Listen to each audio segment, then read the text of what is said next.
This happened today. The people involved, unfortunately, in the murder of Jam Master Jay back in 2002, yes, have finally been brought to justice and were convicted today. Thinking about that's 22 years ago. Yes, you know, but I mean, I'm pretty sure the people who knew Jay and who were close to them, hopefully this brings them a little bit of peace and closure. Yes, I know when I had a situation where somebody I know had been killed, you know, it did close a chapter in my life where I wasn't. This wasn't something that was just a prevailing thing, and and this was only like maybe 3.5 years. You know, I'm imagining you not having closure over 22 years. Yeah, you know, for them finally to be able to close that door, you know, what that could possibly mean. So, you know, I mean, it's just sad because it was people that were close to Jay. Yeah. You know, and that's just ridiculous when you realize it was people that he was really literally doing things for. Enemies close, friends closer. Yeah, that seems to be what it is these days. Or vice versa. Yeah, it's messed up. It happened to be his godson and his childhood friend that pretty much set him up to be killed or killed him. So that's, you know, people he looked out for and put money in their pocket, and they still. It wasn't. This is the thing. Sometimes it's not. It's never enough. It's never enough for the people who think you got it.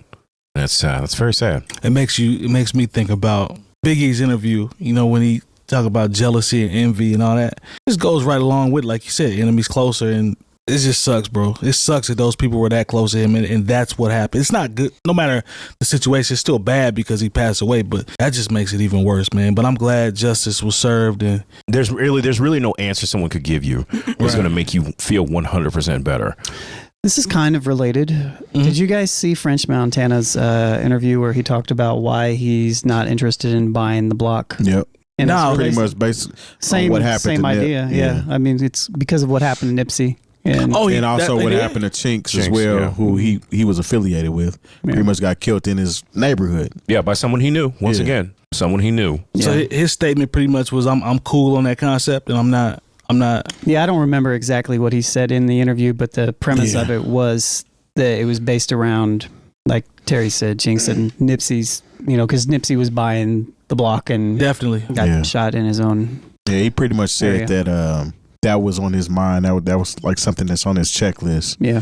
And once that happened to Nip, he was like, "Nah, it's a wrap for all that." He said, "I live in Calabasas." So he got all the way up out of there. I mean, like I've heard 50 say things very similar. You know, because like I think Jay Diff or something was like, "Yo, come to the block, this, that, and third." He's like, "For what? For what?" You know, that's where things that are out of my control can happen. And there are enough people at this point that depend on me that I can't just do reckless things like that. It's not like a situation where, "Hey, come see me. I'm still out here." No, I'm a multi-million-dollar brand. Maybe on his way to being a billion if he can keep that trouble off of him. You know, with the TV shows, with the partnerships with the NBA. There's just certain places like, okay, I understand what you're saying. You never want to forget where you come from, but I can't go to where I come from because I see what happens when people go back there. Culturally, that's trash because these things continue to happen. And you would think on paper, it just come back to the hood, set up shop, employ people from your neighborhood, and just get on out of town and come back and have someone monitor the situation and everything's cool. On paper, it sounds like that, but clearly we've seen multiple times over and over again, for some reason, that jealousy and envy that we were talking about, it always creeps back in and somebody loses their life. Yeah, dog situation. Yeah, and Nip was the one that really bothered me because his impact was huge on that corner and with the Marathon store, and you know, I don't know, man, it just sucks. The whole center, that whole strip mall was his. He bought the whole thing. Yeah, the whole thing. Just how dude did him was just foul. Like if you've seen that video, it made me sick to my stomach just seeing that. That's crazy. I said it in jest, but like that's why, like, if you have a lot going on for you, you really can't be around people who don't have anything going on for themselves. Yeah, because they'll make a name for themselves like that minute, that short-sighted situation where you're like, yeah, well, you know, I let him know what time it is. I'm really the man right now. Oh yeah, and for whatever reason, like you can't come around people who are barely getting by on the bus in your $300,000 car. You just can't, you know. I'm sorry. You can't come around in your $12,000 car. You know, if you see it's too much for people to handle sometimes, because like, what if he's out there with his kid the dude who's jealous, and he's out there with his kid, maybe his girl, and his kid goes crazy over, a Porsche or a Rolls Royce he's never seen before, and the girl gets to smile a little bit too hard at this dude in his car, and then you get to feeling some kind of way. It's just too much for certain people to handle. Everyone is not happy for you. I don't think I can agree with French Montana over much, but I see where he's coming from. I would say the only thing further from that is I think, because we talked about this when Nip passed away. Yeah. The same type of concept of, leaving where you're from and, the importance of what Nipsey was doing. Right. The only thing that I would say is that it's possible to still buy, let's just use this as a hypothetical. It's possible to buy the block and not be at the block. This is true. I'll take that. It's possible to still engage in changing the ownership of situations and not be engaged and be the front person that shows up to it, which was to Nipsey's demise, unfortunately. That's actually, it's a good point that you make. With the whole Nip situation, it was more on some gangster type. He disrespected me like this, so I feel like I need to do this in return, retaliation, so to speak. And then, like Chinks and all them, that's pure jealousy.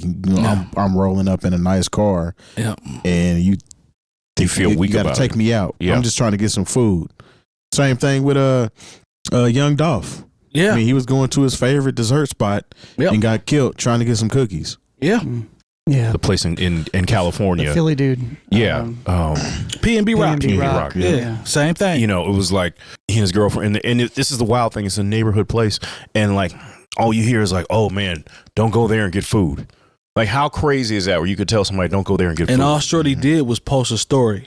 We in here. I mean, I know, but still.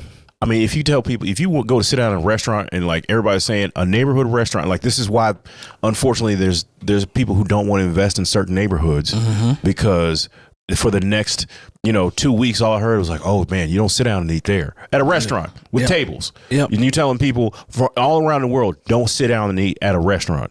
Like what are we accomplishing as, like I said, I know California gang politics is all different. So I'm coming at it in a way that it doesn't make any sense to me. It makes sense to the people who live out there. Right. But if, the fact that I can't sit here and have food with my lady friend and everybody's saying, oh man, he shouldn't have done that. Like why we can't patronize businesses in our neighborhoods? Right. Essentially, maybe not. I mean, because that's what it boils down to, especially a neighborhood that you're not familiar with. Yeah. It just might not be a good idea. And people know in California too, having jewelry on it, you're a target immediately. Like a lot of artists have spoken about how they don't go anywhere with jewelry on while they're in town because people are literally looking for you. They're foaming at the mouth trying to find somebody to rob. And that's what happened to P&B Rock, unfortunately. I mean, that's what happened to, unfortunately, the other kid who was, renting a place in Calabasas, Pop Smoke. Yeah. Same thing. And I was like, God, it makes it, of course I'm not rich and I don't have any jewelry. So I could probably go to California and have a great time. But you're just thinking like, are you just like, it seems like, because I've heard stories about like, basically, if you want to come kick it in the neighborhoods and kick it with your own people, you're basically being extorted if you want to be safe. So you wonder why like the vibe out there can be kind of weird and you see celebrities and they're always in other places. Right. They stay in Calabasas. They don't ever want to be around their own people. And you'd be like, well, why is that like that? It's like, because I don't want to be extorted. I want to enjoy myself and not have to run into a bunch of Crips when I go to my car.